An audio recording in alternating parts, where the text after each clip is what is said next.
আলাইহি ওয়াসাল্লাম বললেন, সার্টিফিকেট নিয়ে আসো ঘর থেকে। উত্তম চরিত্রের সার্টিফিকেট কোত্থেকে হবে? ঘরের থেকে। অ্যাভেলেবেল মানুষ যেখানে থাকে সেখানে মনে করে ঘর কি মুরগি ডাল বরাবর, এত ঘরে আমরাই।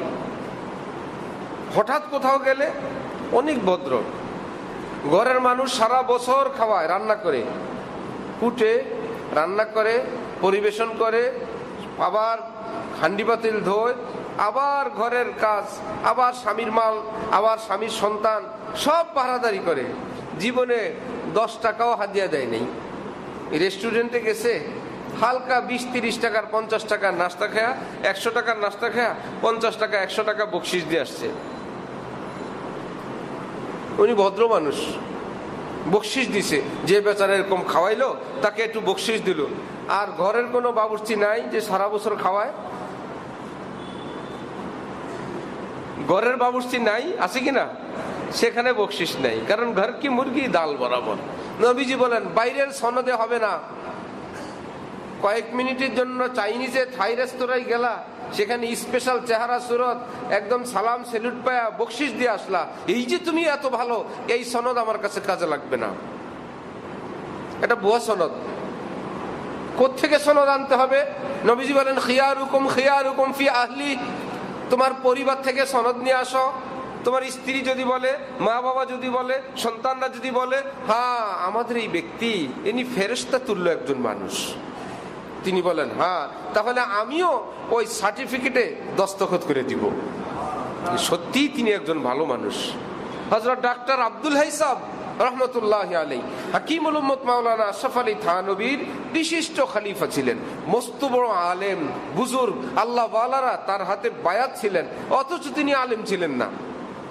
কিন্তু আলেম ছিলেন না গতানুগতিক, শেষে এলেম কালাম কিতাব পড়ে এত বড় হয়েছেন, নবীজির জীবনী লিখছেন উসওয়ায়ে রাসূলে আকরাম, এই নামে বাংলায়ও আছে, উসওয়ায়ে রাসূলে আকরাম। ইসলামী ফাউন্ডেশন, বাংলা বাজার, মদিনা পাবলিকেশনস, তারা এটাকে বাংলায় অনুবাদ করছে। মোটা নবীজির জীবনী, এমন এক জীবনী লিখলেন যে দাওরায়ে হাদিস পাশ হওয়ার পর যারা ইফতা পড়ে, ডক্টরেট করে, পিএইচডি করে ফতোয়ার উপরে, তাদেরকে পড়ানো হয়, তাদের জন্য এটা সিলেবাস ভুক্ত কিতাব।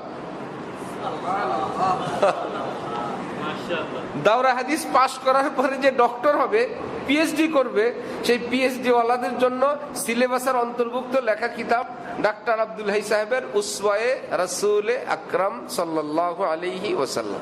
অনেক কিছু আছে এর মধ্যে। আমাদের কাছে তো উর্দু আছে, আমরা উর্দুটা পড়ি, আপনারা বাংলাটা পড়বেন।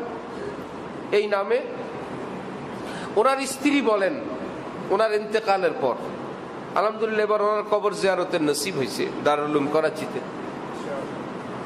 ওনার স্ত্রী বলেন যে আমাদের বাসর ঘর যেমন ছিল, জীবনের শেষ দিনটা এমন ছিল।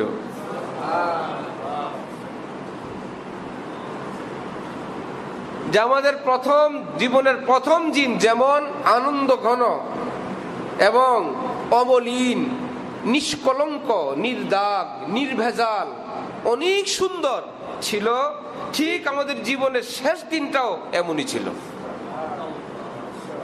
সার্টিফিকেট পাইছি কিনা? মহা সার্টিফিকেট। এই জন্য আখলাক উন্নত করার চেষ্টা করা, ভাষা সংযত রাখার চেষ্টা করা, সবর, ইন্নাল্লাহা মাআস সাবিরিন। এমনিতেই সবর এত তিতা ঢোক, এত তিক্ত পানীয়, যেটা হজম করা বড় কষ্ট। বান্দা যখন হজম করে, কষ্ট করে, রব্বুল আলামিন তার সহযোগিতার জন্য বললেন আমি ফেরেশতা পাঠাই নাই, আমি নিজে চলে আসছি। ইন্নাল্লাহা মাআস সাবিরিন, আমি তোর সাথে আছি, এখানে কোনো ফেরেশতা আসবে না, আমি নিজে আছি। সবর কখন ভাই? আরেকজনে সালাম দিলে সবর করা লাগে? আসসালামু আলাইকুম রহমতুল্লাহ, সবর? গালি দিলে সবর করা লাগে? সালামে কোনো সবর নাই। পাওনাদার যদি, দেনাদার যদি টাকা সময় মতো দিয়ে দেয়, সবর করা লাগে? যদি সে এখানে একটু হেরফের করে, সবর করা লাগে। টাইম টু টাইম যদি খাবার টেবিলে চলে আসে, সবর করার কি আছে? একটু 19-20 হইলেই সবরের পালা আসে। রান্না যদি সব সময় একদম উন্নত হয়, সবরের পালা নাই, একটু 19-20 হইলেই সবরের পালা। 3-4-5টা তরকারি রান্না হয়েছে, একটা একটু অপছন্দ হয়েছে, সেটার সমালোচনা এবং নাক ঝাড়ানি এমন, বাকি 4টার আলোচনাও থাকে নেই। মনে হয় যেন সেই লোক ঘরে, কিছু লোকের অভ্যাসই আছে এমন সারা জীবনের, এটা হয় নাই, ওটা কম হয়েছে, এটা বেশি হয়েছে, এটা রান্না হয় নাই, এটা কি হয়েছে, মানে খাইতে বসা মানে একটা বিপদ, একটা মুসিবত। হযরত মুফতি শফি সাহেব রহমতুল্লাহি আলাইহি, আল্লাহ, কয়টা বাজে ঘড়িতে? 1টা। এই ঘড়িটা এখনো নামান নাই, আমার তো কষ্ট হয়। কে আছে উঁচু লম্বা একজন জানতো এটা নামান? এটার মধ্যে 1টা বাজতে আরো 20 মিনিট বাকি আছে। মানসিকভাবে তো প্রেশার পড়ে। ভালো হইলে ভালো, নাইলে বিকেলে বুড়িগঙ্গা ফেলাই দেন, এত সুন্দর জায়গা আছে পাশে। আল্লাহু আকবার। হযরত মুফতি শফি সাহেব রহমতুল্লাহি আলাইহি এক বাসায় খাবার খেলেন, বললেন যে আলহামদুলিল্লাহ অনেক সুস্বাদু হয়েছে, মজাদার হয়েছে। এটা দাওয়াত খাওয়ার একটা আদব না? শেষে মানুষ কিছু বলে না, মেজবানরা বাড়িওয়ালারে শেষে আওয়াজ দেয়, লাড়া দেয়। দেশ গ্রামে অনুষ্ঠানে বলে না, দেখে মেহমানরা নিচের দিক তাকায় নজর হেফাজত করে যেভাবে খাওয়া শুরু করছে, ইনশাল্লাহ এখান থেকে যাওয়া পর্যন্ত আর কোনো সাউন্ড করবে না, একদম মাথা নিচে দিয়ে। শেষে বাড়িওয়ালারা আসে, বলে যে কষ্ট পাইছেন, রান্না বান্না মজা হয় নাই, উদ্দেশ্য কি? আসলে ভালো হইলে কেউ একটু বলুক। 1-2 জন বলে না না খুব ভালো হয়েছে। ভাই এর আগেই বলা উচিত ছিল, মাশাআল্লাহ সুন্দর পরিবেশ, মাশাআল্লাহ রান্না খুব মজা। একটা না একটা কিছু বলে তাকে আনন্দিত করা, তাকে আশ্বস্ত করা। কারো বাড়িতে গেলেন, ভাই সব বাড়ি থেকে একদম একদম উন্নত ঘর বাড়ি, টাইলস করা, যেমনই থাকুক ভাই, বেড়ার ঘরও হয়, সেটা মাশাআল্লাহ সুন্দর পরিবেশ, সুন্দর ঘর বাড়ি, সাজসজ্জা, পরিচ্ছন্ন, সব গুছানো, কোনো না কোনো একটা প্রশংসার বহু কিছু থাকবে সেখানে। বাস্তবেই প্রশংসার কিছু একটা থাকবে, সেটা বলে দাও মাশাআল্লাহ খুব সুন্দর। এটা তারা যুগ যুগ মনে রাখে যে মাশাআল্লাহ অমুক মেহমান আসছেন, তিনি আমাদের এই জিনিসটা পছন্দ করছেন। মেহমানের প্রতি একটা আরো আন্তরিকতা, হৃদ্যতা বেড়ে যায়। এটা হযরত মুফতি শফি সাহেব বললেন যে রান্না বান্না খুব মজাদার, খুব সুস্বাদু হয়েছে মাশাআল্লাহ। ভিতর থেকে কান্নার আওয়াজ অনেক জোরে জোরে। হযরত জানতে চাইলেন যে ভাই, মেয়ে মানুষের কান্নার আওয়াজ শোনা যায়, কি বিষয়? পর্দার আড়াল থেকে সেই নারী বলতেছিলেন, আমি 30 বছর এই ঘরে আমার বিবাহ হয়েছে, আমি রান্না বান্না করি, আমি 30 বছর একটা না কেবল শুনে আসছি আমার রান্না মজা হয় না। এই জীবনের প্রথম আজকে শুনতে পাইলাম আমার রান্নাও কারো কাছে মজা লাগে, এই আনন্দে আমি কান্না করতেছি। আমি কেবল এই অভিযোগই শুনি আমার রান্না ভালো হয় না, আমার রান্না মজা হয় না। আমি কেবল এই টেনশনেই 30 বছর ছিলাম, আজকে জীবনের প্রথম শুনলাম আমার রান্নাও দুনিয়ার কারো কাছে একটু মজা লাগে, ভালো লাগে, এই জন্য কান্না করতেছি। কত বড় জুলুম, কত বড় অত্যাচার, বুঝাও তো যায় না। এইরকম একটা জুলুম চলে। ঘর বাড়িতে যাওয়া হয়, সব 5 স্টার হোটেলের মতন সাজানো গুছানো, একটু কি বলা যায় না মাশাআল্লাহ খুব সুন্দর সাজানো গুছানো বাসা? বললে কি গুনাহ হয়ে যাবে?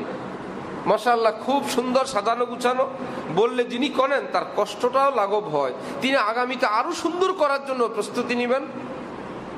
আখলাক থাকা চাই, আখলাক। এই জন্য রাসূলুল্লাহ সাল্লাল্লাহু আলাইহি ওয়াসাল্লাম বলেন, হেড অফিস থেকে সার্টিফিকেট নিয়ে আসো, তোমার ঘরের মানুষ বলবে তুমি কেমন, তারপর আমি বলবো তুমি কেমন। কেন ভাই? সেখানে লেনদেন, আচার আচরণ, কথা, কষ্ট, পেরেশানির সাইটগুলো বেশি আসে। অনেক দিন পরে যার সঙ্গে সাক্ষাৎ, তার সঙ্গে কেউ মন খারাপ করে না।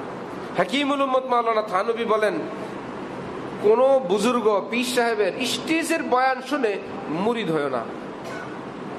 কারণ স্টেজে সবাই ভালো কথা বলে।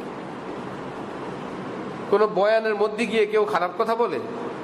খারাপ কথা বলবে না। কোন বয়ানে, স্টেজে, মিম্বরে কারো কথা শুনে তার সঙ্গে সম্পর্ক পাইতো না, কারণ ওই জায়গায় সবাই ভালো কথা বলে। হ্যাঁ, তার সঙ্গে আলাদা একটু থাকো, বয়ান ছাড়াও থাকো, এমনি দেখো, চাল চলন, উঠা বসা দেখো, তার প্রকৃত চরিত্র তখন ফুটে উঠবে। ঠিক দূর দেশের কারোর সঙ্গে সাক্ষাৎ হইলে খুব অমায়িক, এই অমায়িক অমায়িক না, খোঁজ নিয়ে দেখেন তার ঘর বাড়িতে, তার অফিসে, তার কর্মচারীরা তার উপর খুশ কিনা, তার পার্টনাররা তার উপর খুশ কিনা, তার প্রতিবেশীরা তার উপর খুশ কিনা। আমরা সূত্রাপুর বাজারে একজন মাজুর লোক দেখতাম, পায়ে হাঁটতে পারে না, বহুত কষ্টে 2টা লাঠি দিয়ে হাঁটতো, নামাজের সময় নামাজে চলে যেত, তার ইন্তেকাল হয়েছে। তো আমরা বাজারে গিয়ে আশপাশের লোকদের কাছে জিজ্ঞাসা করলাম, আহা, পাশের লোকেরা, বড় বড় দোকানদাররা, ব্যবসায়ীরা চোখে টলটল করা পানি যে এই লোকের মতো মানুষ হয় না। বলেন, ওই মাজুর লোকটা কত উত্তম লোক, যার জন্য তার প্রতিবেশীর, আশপাশের লোকেরা বলে একজন মানুষই ছিল। আর যার মৃত্যুর পর এলাকায় লোকেরা স্বস্তির নিঃশ্বাস ফেলে। এক লোক এত জালেম ছিল, এত জালেম ছিল, তার মৃত্যুর পরের দিন সকালবেলায় তার ছেলে বলতেছে, আমার আব্বা রাত্রে মারা গেছে। একদম স্বাভাবিকভাবে বাবার লাশ যখন বাসায়, তার ছেলে আমাকে বলতেছে, আমার আব্বু রাত্রে মারা গেছে। একদম স্পষ্ট বোঝা যায় তারা যে মহা খুশি হয়েছে, শুধু ভাষায় বলতে পারতেছে না যে তার মৃত্যুতে তারা ভীষণ খুশি। আমি আপনি কোন চরিত্রের, আমি আপনি কোন আখলাকের? তার যার মৃত্যুতে তার ফ্যামিলি খুশি, তার নিয়ম ছিল তার বরাবর সে যদি চেয়ারে কিংবা সোফায় বসে, তার স্ত্রী সন্তানরা কেউ তখন চেয়ারে কিংবা সোফায় বসতে পারবে না, সবাই নিচে ফ্লোরিং করতে হবে, তিনি শুধু চেয়ারে বসবেন।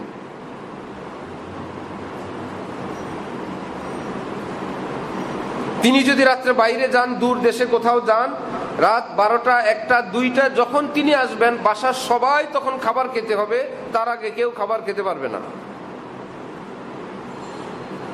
জালেমের কত প্রকার, বাসার জন্য যত আইটেম, সারা বছরের বাজার, বিকালের নাস্তা তার বাচ্চার মামারা পাঠায়। তার ব্যবসা আছে, কিন্তু সে ওখান থেকে কোনো টাকা খরচ করে না, বিকালের নাস্তাটা সহ শ্বশুর বাড়ি থেকে পাঠাইতে হয়। কোনোদিন বিকালবেলা নাস্তা যদি না থাকে, স্ত্রীর উপর চলে জুলুম। বাচ্চাদেরকে তার মামারা কাপড় চোপড় দেয়। একদিন এসে এক মামা এক জোড়া স্যান্ডেল কিনে দিছে ছেলেকে। সে এসে দেখলো তো স্যান্ডেল আছে, আবার কিসের স্যান্ডেল, চল, মামা তো টাকা দিয়ে চলে গেছে। যেই দোকান থেকে স্যান্ডেল কিনছে ওই দোকানে নিয়ে আরো 10 টাকা কম দিয়ে এই স্যান্ডেল ফেরত দিয়ে টাকাটা নিজে নিয়ে গেছে।